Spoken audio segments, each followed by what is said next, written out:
মুভিটি আপনাকে নতুন একটি ধানুষকে দেখাবে।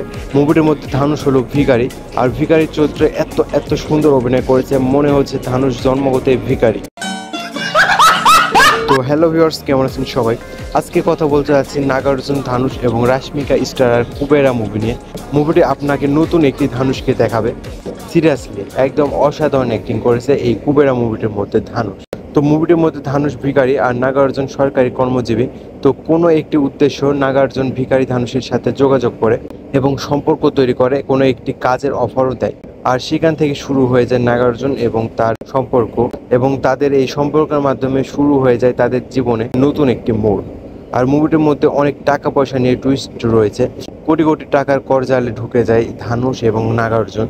তো কি এমন হয় মুভিটির মধ্যে, যে কারণে সরকারি কর্মজীবী নাগার্জুনের একজন ভিখারি ধানুষের প্রয়োজন হয় এবং তার সাহায্য নেওয়া লাগে, এবং এত টাকা পয়সা কোথা থেকে আসে তাদের কাছে, সকল কিছু জানতে ফুল মুভিটি আপনাদের দেখা লাগবে।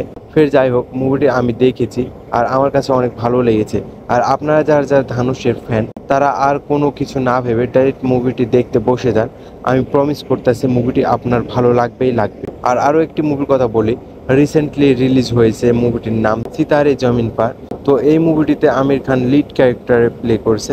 আর মুভিটি কেমন সবকিছু আমার আগের ভিডিওতে রিভিউ করেছি, তো আপনারা চাইলে ভিডিওটি দেখে আসতে পারেন। ভিডিওটির লিঙ্ক এই ভিডিওর ডিসক্রিপশন বক্স এবং পিন কমেন্টে দেওয়া রয়েছে। তো ভিডিওটি এই পর্যন্তই। সবাই ভালো থাকবেন, সুস্থ থাকবেন, ধন্যবাদ।